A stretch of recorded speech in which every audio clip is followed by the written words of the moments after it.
our viewers. I am your host, Cynthia Hakutangwi. Thank you for joining us on this episode of Intelligent Conversations, where we look at how Africans are engaging in transformative action as they take full control of the development agenda on their own continent.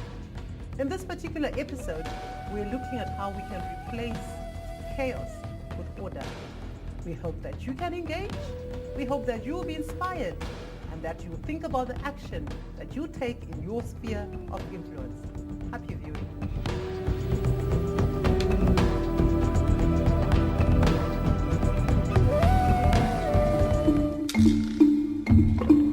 Years ago, Rwanda was torn by a civil war, and its capital, Kigali, was the scene of horror.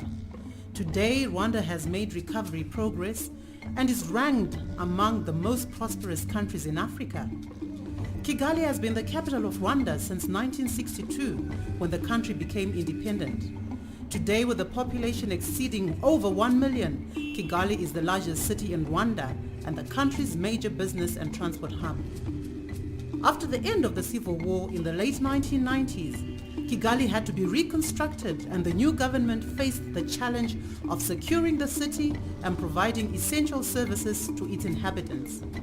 The local authorities, with the help of the local people and international organizations, managed to rebuild the city's infrastructure and transform Kigali into a safer, cleaner, and more sustainable place.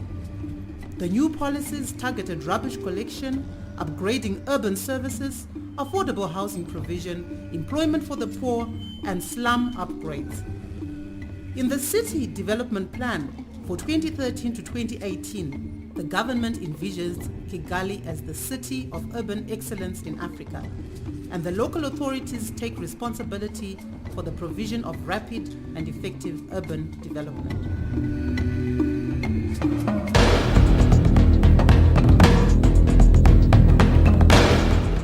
Africa's cities are growing and changing rapidly.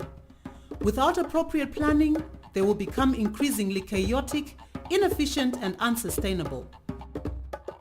As local government authorities fail to cope with these growth dynamics, how can other stakeholders become involved in bringing order to the African cities? We knew Harare in a different way. I know that we used to have a slogan called keeping Harare clean. I tell you what, when they talk about us being the jewel of Africa, truly I had buy-in to that jewel of Africa. We weren't happy with what was going on as far as the islands were concerned.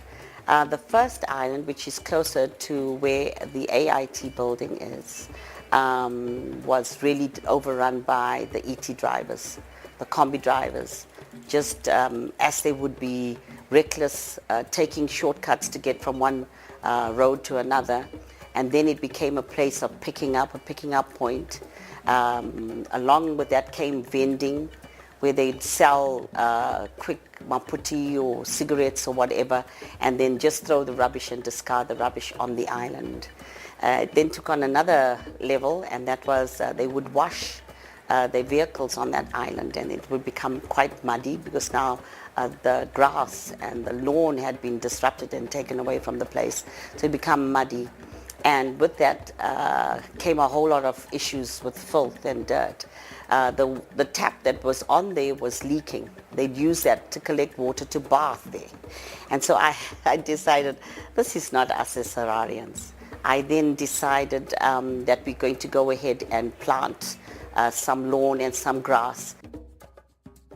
It's been now over a year and 7 months since we started this project, and when we came through, it was really a mess. You know, as you can see, today you won't believe what it was back then. That is January 2014. It was not easy, but because we were determined to make sure that we make a difference, we had to make sure we had to do it. And with water, it's quite, after every 2 days, 10,000 liters of water. And also we had to buy the grass as you are seeing it. It was not the runners that would put down on the lawn there, but it had to be laid so that it would come up very fast. And also the flowers we had to buy, and some of it came from City of Harare's department where they do flowers and helped us a lot in terms of cutting the cost in that effect. And also, we have also managed to employ 4 guys who are maintaining this project, and that has also made it much easier for us to make sure that we maintain the standard and raise it up to a level that we want it to be.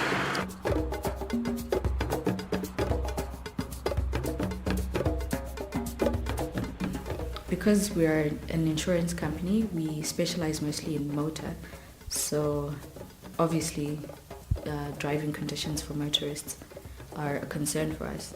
So that island was becoming a concern. So it just tied in with our 10-year anniversary, with the fact that we are in the motor industry, with just trying to bring back, the theme actually for the island is bring back sunshine to the city. We approached the city of Harare. There are quite a number of steps that you have to go through for you to eventually be authorized to do it. But otherwise, from there, it was smooth sailing. And as you can see for yourself, it's been going pretty well. Anytime you pass by there, there will usually be 1 or 2 men that are on the ground every day, watering and weeding and whatever they need to do. We water the place every day. We had to run pipes from our borehole here, running to the island. So we've got water that's on site.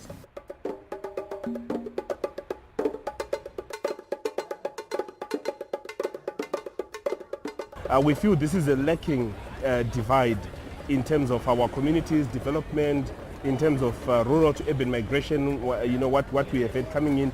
And a lot of people will throw litter everywhere. You find somebody with a pick digging up the tarred road, and these people have no sense of ownership whatsoever. You ask him, what's going on? And the person will tell you, you know what, I want to go and do my garden. It doesn't make sense. So what we want to do is to come up with initiatives and projects where people continue to have ownership of their environment. These are the sort of utilizations that we want to go forward with the city in terms of various initiatives, urban space in particular. How do we manage urban spaces? How do we renew those spaces? How do we make them more functional for the people? All our urban infrastructure seriously needs some refurbishment, and it's not going to come at a cheap cost.